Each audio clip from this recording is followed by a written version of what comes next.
പരിശുദ്ധ പരമദിവ്യകാരുണ്യ നാഥനായ ഈശോയ്ക്ക് എന്നേരവും ആരാധനയും സ്തുതിയും പുകഴ്ചയും ഉണ്ടായിരിക്കട്ടെ. നിത്യസ്തുതിക്ക് യോഗ്യനായ പരിശുദ്ധ പരമദിവ്യകാരുണ്യ നാഥനായ ഈശോയ്ക്ക് എന്നേരവും ആരാധനയും സ്തുതിയും പുകഴ്ചയും ഉണ്ടായിരിക്കട്ടെ. സ്നേഹത്തോടെ ഈ അൾത്താരയിൽ നമ്മുടെ കൂടെ ആയിരിക്കുന്ന പരിശുദ്ധ പരമദിവ്യകാരുണ്യ നാഥനായ ഈശോയ്ക്ക് എന്നേരവും ആരാധനയും സ്തുതിയും പുകഴ്ചയും ഉണ്ടായിരിക്കട്ടെ. ദിവ്യകാരുണ്യത്തിൻ്റെ മുമ്പിൽ ഒട്ടുകുത്തി നമ്മെ തന്നെ പൂർണ്ണമായി സമർപ്പിക്കുമ്പോൾ നമ്മുടെ ജീവിതത്തിൻ്റെ എല്ലാ പ്രശ്നങ്ങളും മാറും. കാരണം കരുണയുള്ള കർത്താവ്, ദിവ്യകാരുണ്യത്തിലെ ഈശോ നമ്മളെ സമർത്ഥമായി അനുഗ്രഹിക്കുന്ന സമയം ദൈവത്തിൻ്റെ മുമ്പിൽ അടിമപ്പെട്ട്, കർത്താവേ, ഞാനിതാ നിന്നിൽ ആശ്രയിക്കുന്നു, നിൻ്റെ കരുണയിൽ ആശ്രയിക്കുന്നു എന്ന് പറയുമ്പോൾ നമ്മളെ രണ്ട് കൈ നീട്ടി സ്വീകരിച്ച് നമ്മളെ അനുഗ്രഹിക്കുന്ന ദൈവം നമ്മുടെ ജീവിതത്തിൽ ശക്തമായി ഇടപെടുന്നത് നമുക്ക് കാണുവാനായി സാധിക്കും. ഈശോനാഥ, ഈ കരുണയുടെ തിരുമണിക്കൂറിൽ നീ ഞങ്ങളുടെ മേൽ കരുണ ചൊരിയുന്ന നിമിഷം നിന്റെ കരുണയിൽ ആശ്രയിച്ചുകൊണ്ട് ഞങ്ങൾ നിൻ്റെ മുമ്പിലായിരിക്കുന്നു. ഞങ്ങളുടെ ജീവിതത്തിൽ ഞങ്ങൾക്ക് ആശ്രയിക്കുവാൻ നീ മാത്രമാണുള്ളത്. പലപ്പോഴും ഞങ്ങളുടെ ജീവിതങ്ങളിൽ പ്രയാസങ്ങളും പ്രതിസന്ധികളും ഒക്കെ കടന്നു വരുമ്പോൾ മുൻപോട്ട് എങ്ങനെ പോകണം, നാളെക്കുറിച്ചുള്ള ആകുലതകളിൽ ഒത്തിരിയേറെ കഷ്ടതകളിലും വേദനകളിലൂടെയൊക്കെ കടന്നു പോകുമ്പോൾ കർത്താവെ, അഭയം പ്രാപിക്കാൻ നീ മാത്രമാണുള്ളത്. ആ ഒരു വലിയ ബോധ്യത്തോടെ കർത്താവെ, ഞങ്ങളങ്ങനെ ആശ്രയിച്ചുകൊണ്ട് അങ്ങിൽ ശരണം വെച്ചുകൊണ്ട് നിൻ്റെ കരുണയ്ക്ക് വേണ്ടി ഞങ്ങൾ പ്രാർത്ഥിക്കുന്നു. നമുക്കൊന്നു ചേർന്ന് പ്രാർത്ഥിക്കാം. ഈശോയുടെ തിരുഹൃദയത്തിൽ നിന്ന് ഞങ്ങൾക്ക് കാരുണ്യ സ്രോതസ്സായി ഒഴുകിയിറങ്ങിയ തിരുരക്തമേ, തിരുജലമേ, ഞങ്ങളെങ്കിൽ ശരണപ്പെടുന്നു. ഈശോയുടെ തിരുഹൃദയത്തിൽ നിന്ന് ഞങ്ങൾക്ക് കാരുണ്യ സ്രോതസ്സായി ഒഴുകിയിറങ്ങിയ തിരുരക്തമേ, തിരുജലമേ, ഞങ്ങളെങ്കിൽ ശരണപ്പെടുന്നു. ഈശോയുടെ തിരുഹൃദയത്തിൽ നിന്ന് ഞങ്ങൾക്ക് കാരുണ്യ സ്രോതസ്സായി ഒഴുകിയിറങ്ങിയ തിരുരക്തമേ, തിരുജലമേ, ഞങ്ങളെങ്കിൽ ശരണപ്പെടുന്നു. ഈശോയിൽ സ്നേഹമുള്ളവരെ, ദിവ്യകാരുണ്യനാഥന്റെ സന്നിധിയിൽ കർത്താവിൻ്റെ കാരുണ്യം യാചിച്ചുകൊണ്ട് പ്രാർത്ഥിക്കുന്ന സമയമാണ്.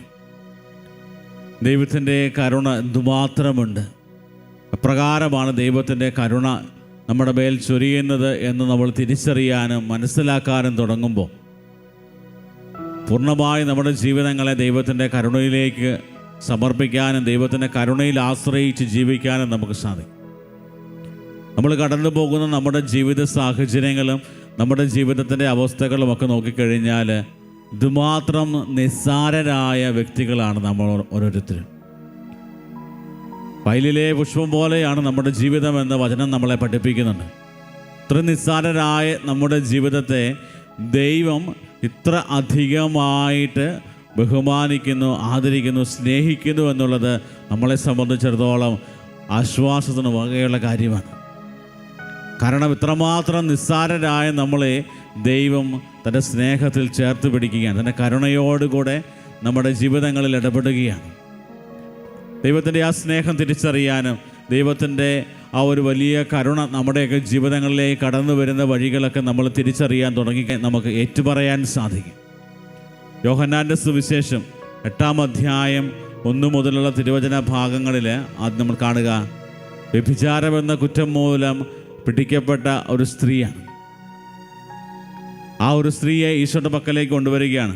വ്യഭിചാരത്തിൽ പിടിക്കപ്പെട്ട ഒരു സ്ത്രീയെ നിയമജ്ഞരും ഫരിസേയരും കൂടെ അവൻ്റെ അടുക്കൽ കൊണ്ടുവന്ന് നടുവിൽ നിർത്തി. അവർ അവനോട് പറഞ്ഞു, ഗുരു, ഈ സ്ത്രീ വ്യഭിചാരത്തിൽ പിടിക്കപ്പെട്ടവളാണ്. ഇങ്ങനെയുള്ളവരെ കല്ലെറിയണമെന്നാണ് മോശയുടെ നിയമത്തിൽ കൽപ്പിച്ചിരിക്കുന്നത്. നീ എന്തു പറയുന്നു? ഈശോയുടെ മുമ്പിലേക്ക് ഈ ഒരു പാപം ചെയ്ത സ്ത്രീയെ കൊണ്ടുവരികയാണ്. ഈശോയുടെ പക്കലേക്ക് അവളെ കൊണ്ടുവരേണ്ടതായിട്ടുള്ള യാതൊരു കാരണവുമില്ല. കാരണം മോശയുടെ നിയമം അനുസരിച്ച് നിയമജ്ഞരും ഫരിസേയരുടെയും സാന്നിധ്യത്തിൽ അവളെ പരസ്യമായി കല്ലെറിഞ്ഞ് കൊല്ലുവാനായിട്ടുള്ള എല്ലാ സാധ്യതകളും നിയമവും അവരുടെ പക്കലുണ്ട്. അവളെ ഈശോയുടെ പക്കലേക്ക് കൊണ്ടുവരാനുള്ള പ്രധാനപ്പെട്ട കാരണം എങ്ങനെയെങ്കിലും അവളെ കൊടുക്കുന്നത് പോലെ തന്നെ ഈശോയെ കൊടുക്കുക എന്നുള്ളതാണ്. ഈശോയെ എങ്ങനെയെങ്കിലും ആ ഒരു കാര്യത്തിൽ പിടിക്കപ്പെടാനും അതുപോലെ തന്നെ അവളെ ഈശോയെ ഈശോയുടെ മേൽ കുറ്റം ചുമത്തണമെന്നുള്ള ആഗ്രഹത്തോടു കൂടിയാണ് പാപിനിയായ സ്ത്രീയെ ഈശോയുടെ മുമ്പിൽ കൊണ്ടുവരിക. ഇവിടെ ഈശോയുടെ ആ ഒരു സാഹചര്യം എന്ന് പറയുന്നത് യേശു പറഞ്ഞാലും നോ പറഞ്ഞാലും പിടിക്കപ്പെടുന്നൊരവസ്ഥ. അവർ വന്ന് ഈശോയോട് പറയുന്ന കാര്യം, ഇവൾ വ്യഭിചാരത്തിൽ പിടിക്കപ്പെട്ടവളാണ്, ഇവളെ കല്ലെറിഞ്ഞ് കൊല്ലണമെന്നുള്ളതാണ് മോശയുടെ നിയമം. ആ നിയമമനുസരിച്ച് അവളെ കൊല്ലുവാനായിട്ട് ഞങ്ങൾ പോവുകയാണ്. നിനക്കെന്താണ് പറയാനുള്ളത്? നീ ഒരു ആത്മീയ ഒരു ലീഡറാണ്, നീ ഒരു നായകനാണ്, ഒത്തിരിയേറെ കാര്യങ്ങൾ പഠിപ്പിക്കുന്നവനാണ്, നിൻ്റെ അഭിപ്രായം എന്താണ്? അവിടെ ഈശോ പറയുകയാണ്, അവളെ വെറുതെ വിടണം എന്ന് പറഞ്ഞു കഴിഞ്ഞാൽ മോശയുടെ നിയമത്തിന് ഒരു ബഹുമാനം കൊടുക്കാത്ത വ്യക്തിയായി, മോശയുടെ നിയമം പഠിപ്പിക്കുന്ന ഒരു വ്യക്തി ഇങ്ങനെ പറയാൻ പാടില്ല എന്നുള്ള കാര്യമാണ് കൃത്യമായിട്ട് അവിടെ പറഞ്ഞു വയ്ക്കും. ഇവളെ കല്ലെറിഞ്ഞ് കൊല്ലുക എന്ന് പറഞ്ഞു കഴിഞ്ഞാൽ തൻ്റെ ജീവിതകാലത്ത് പിതാവിൻ്റെ സ്നേഹം മുഴുവനും കൊടുത്തിട്ട് ദൈവം കരുണയാണ്, സ്നേഹമാണ് എന്ന് പറഞ്ഞിട്ട് അവളെ കൊല്ലുവാനായിട്ട് പറഞ്ഞു വിടുന്നതിന് തുല്യം. അപ്പോൾ രണ്ട് കാര്യങ്ങൾ പറഞ്ഞു കഴിഞ്ഞാലും അവിടെ ഈശോ പിടിക്കപ്പെടാൻ സാധ്യതയുണ്ട്. അവൻ നിലത്ത് എഴുതിക്കൊണ്ടിരുന്നു എന്ന് വീണ്ടും വചനം പറയുന്നുണ്ട്. അതിനുശേഷം അവരെ നോക്കി അവരൊരു ചോദ്യം ചോദിക്കുന്നുണ്ട്, നീ താങ്കളുടെ ഈശോയുടെ അഭിപ്രായം പറയുക. അവർക്ക് മറുപടിയായിട്ട് ഈശോ പറയുന്ന കാര്യം ഇതാണ്, നിങ്ങളിൽ പാപമില്ലാത്തവൻ ആദ്യം അവളെ കല്ലെറിയട്ടെ. നിങ്ങളിൽ പാപമില്ലാത്തവൻ അവളെ കല്ലെറിയട്ടെ. ഈശോയുടെ ആ ഒരു വലിയ ഒരു മനോഭാവം, കരുണയോടെയുള്ള ഈശോയുടെ ആ ഒരു മനോഭാവം, അവളോടുള്ള സമീപനം, ഓരോരുത്തരും അവരുടെ ആ ഒരു തെറ്റുകളും കുറ്റങ്ങളും അവരുടെ കുറവുകൾ തിരിച്ചറിഞ്ഞു കഴിഞ്ഞപ്പോൾ കല്ലുകൾ താഴെയിട്ട് തിരിച്ചുപോയി. ആരും അവളെ കല്ലെറിയാനായിട്ട് മുതിർന്നു. കാരണം ഈശോയുടെ ആ ഒരൊറ്റ വാക്കിൽ അവരെല്ലാം തിരിച്ചറിഞ്ഞ് ഞങ്ങളെല്ലാം പാപമുള്ളവരാണ്, പാപം ചെയ്തവരാണ്. വീണ്ടും പാപിനിയായ സ്ത്രീയോട് ഈശോ പറയുന്നുണ്ട്, മകളെ, നിൻ്റെ പാപങ്ങൾ ക്ഷമിക്കപ്പെട്ടിരിക്കുന്നു, ഞാൻ നിന്നെ വിധിക്കുന്നില്ല, ഇനിമേൽ പാപം ചെയ്യരുത്. അവളെ വിധിക്കാതെ ഈശോ പറഞ്ഞയക്കുക. അവൾക്ക് തരുന്ന ആകപ്പാടെ കൊടുക്കുന്ന ഒരു നിർദ്ദേശം എന്ന് പറയുന്നത്, ഇനിമേലിൽ പാപം ചെയ്യാതിരിക്കുക. ഇനിമേലിൽ പാപം ചെയ്യാതെ ദൈവത്തിൻ്റെ വലിയ കാരുണ്യം അനുഭവിച്ച ഒരു വ്യക്തി. പിന്നീട് നമ്മൾ കുരിശിൻ്റെ ചുവട്ടിൽ നിൽക്കുമ്പോഴും നമ്മൾ കാണുന്നൊരു കാര്യം, ഈ ഒരു വ്യക്തി, ഈ ഒത്തിരിയേറെ പാപങ്ങൾക്ക് അടിമപ്പെട്ട ഈ ഒരു വ്യക്തി ഈശോയുടെ കൂടെ നടന്ന് ഈശോയുടെ ഒരു ഏറ്റവും അടുത്ത ഒരു ശിഷ്യയായിട്ട് മാറുന്നതായിട്ട് കാണുന്നത്. കാരണം ദൈവത്തിൻ്റെ കരുണ അത്രമാത്രം നമ്മുടെ ജീവിതത്തിലേക്ക് ലഭിക്കുമ്പോൾ നമുക്കൊരിക്കലും നമ്മുടെ പഴയ പാപ സാഹചര്യത്തിൽ ജീവിക്കാൻ സാധിക്കത്തില്ല. അതിൽ നിന്ന് മാറാനും കൂടുതൽ തീക്ഷ്ണതയോടെ, സ്നേഹത്തോടെ, കരുണയോടെ കർത്താവിനോട് ഒട്ടി നിൽക്കാനായിട്ട് നമ്മൾ പരിശ്രമിക്കും.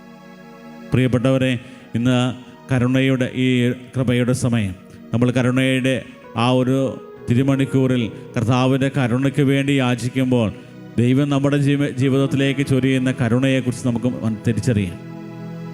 എന്തുമാത്രമുണ്ട് ദൈവത്തിൻ്റെ കരുണ. നമ്മൾ ഇത്രമാത്രം പാപം ചെയ്തിട്ടും, ഇത്രമാത്രം ദൈവത്തെ പാപം മൂലം വേദനിപ്പിച്ചിട്ടും, പാപത്തിൻ്റെ അവസ്ഥയിൽ തുടർന്നിട്ടും, പാപമാണെന്ന് അറിഞ്ഞിട്ടും പാപസാഹചര്യങ്ങളിൽ വീണ്ടും തുടരുമ്പോഴും ദൈവം നമ്മളെ ഓരോരുത്തരെയും നോക്കി പറയുന്ന കാര്യം, മകനെ, മകളെ, നിന്നോടുള്ള സ്നേഹം എനിക്ക് അചഞ്ചലമാണ്, അചഞ്ചലമായ സ്നേഹമാണ്. നിന്നോടുള്ള വിശ്വസ്തത എനിക്കൊരു ഒരു മാറ്റവുമില്ലാത്തതാണ്. ഇത്രമാത്രം സ്നേഹത്തോടെ പറയുകയാണ്. നമ്മുടെ തിരിച്ചുവരവിൽ ദൈവം ഇത്രമാത്രം സന്തോഷിക്കുന്നു. അതുകൊണ്ടാണ് സുവിശേഷത്തിൽ നമ്മൾ കാണുക, അനുതപിക്കുന്ന ഒരു പാപിയെക്കുറിച്ച് സ്വർഗരാജ്യത്തിൽ ഒത്തിരിയേറെ സന്തോഷമുണ്ടാകും. പാപിക്ക് ലഭിക്കുന്ന സന്തോഷത്തേക്കാൾ അധികമാണ് ദൈവം സന്തോഷിക്കുന്നത്.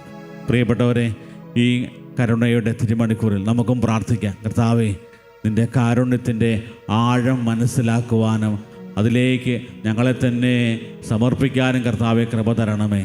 നിൻ്റെ കാരുണ്യം തിരിച്ചറിയാതെ, നിൻ്റെ കാരുണ്യം വേണ്ടെന്ന് വെച്ച് മാറിപ്പോകുന്നവരല്ല, മറിച്ച് നിൻ്റെ കരുണയിൽ ആശ്രയിക്കുന്നവരായി ഞങ്ങളുടെ ജീവിതങ്ങൾ മാറാൻ കർത്താവെ കൃപ തരണമേ എന്ന് തീക്ഷ്ണമായിട്ട് നമുക്ക് പ്രാർത്ഥിക്കാം.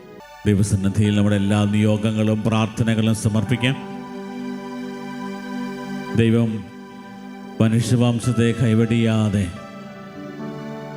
വീണ്ടെടുക്കുവാനും രക്ഷിക്കുവാനും പിതാവായ ദൈവം തൻ്റെ പുത്രനെ ലോകത്തിലേക്ക് അയച്ചു. പിതാവായ ദൈവം മനുഷ്യവംശത്തോട് കാണിച്ച കാരുണ്യമാണ് യേശു ക്രിസ്തു. ഈശോയെ, നിന്നിൽ പൂർണ്ണമായ ആശ്രയം വയ്ക്കുവാൻ, നീ ഞങ്ങളുടെ സ്വന്തം ജീവനായി മാറുവാൻ, നീ ഞങ്ങളുടെ സങ്കേതവും കോട്ടയുമായി മാറണമേ എന്ന് ഞങ്ങൾ പ്രാർത്ഥിക്കുന്നു. അവൻ നീ ഞങ്ങളുടെ ജീവിതത്തിലേക്ക് നൽകിയ എല്ലാ അനുഗ്രഹങ്ങളെയും ഓർത്ത് നന്ദി പറയും. ഞങ്ങളുടെ ജീവിതങ്ങളെ സമർപ്പിക്കുമ്പോൾ ഞങ്ങൾ കടന്നു പോകുന്ന ജീവിത സാഹചര്യങ്ങളെ സമർപ്പിക്കും. കുടുംബജീവിതത്തിൻ്റെ പ്രയാസങ്ങളും ബുദ്ധിമുട്ടുകളും ആകുലതകളും ഭാരപ്പെടുത്തുന്ന അവസ്ഥകളെല്ലാം സമർപ്പിക്കുന്നു. കർത്താവേ, ഓൺലൈനിലൂടെ ലോകത്തിൻ്റെ വിവിധ ഭാഗങ്ങളിലിരുന്ന് കർത്താവിൻ്റെ കരുണയ്ക്ക് വേണ്ടി പ്രാർത്ഥിക്കുന്നവരുടെ നിയോഗങ്ങൾ ഞങ്ങൾ സമർപ്പിക്കുന്നു. കർത്താവ്, പ്രാർത്ഥനാ സഹായം ആവശ്യപ്പെട്ടവരെല്ലാം ഞങ്ങളുടെ കരങ്ങളിലേക്ക് സമർപ്പിക്കുന്നു. എൻ്റെ ആശീർവാദത്തിനാട് ഞങ്ങൾ ഒരുങ്ങുമ്പോൾ കർത്താവെ, ഞങ്ങളെ അനുഗ്രഹിക്കണമേ, ഞങ്ങളുടെ ജീവിതങ്ങളിൽ നീ ഇടപെടണമേ എന്ന് പ്രത്യേകം പ്രാർത്ഥിക്കുന്നു. താഴ്ന്ന സ്വരത്തിൽ ദൈവത്തെ സ്തുതിച്ചുകൊണ്ട് കർത്താവെ, ഞാനെങ്കിൽ ശരണപ്പെടുന്നു എന്നുള്ള പ്രാർത്ഥനയോടെ കർത്താവിൻ്റെ ആശീർവാദം നമുക്കിപ്പോൾ സ്വീകരിക്കാം.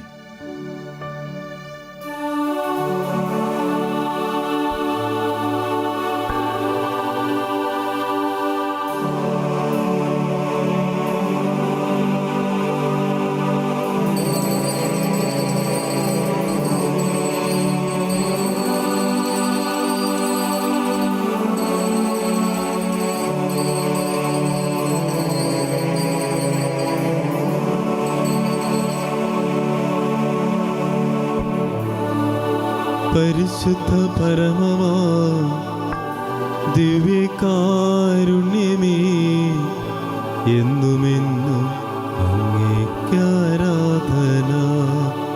പരിശുദ്ധ പരമമാ ദിവ്യകാരുണ്യമേ, എന്നുമെന്നും അങ്ങേക്കാരാധന. പരിശുദ്ധ പരമമാ ദിവ്യകാരുണ്യമേ, എന്നുമേ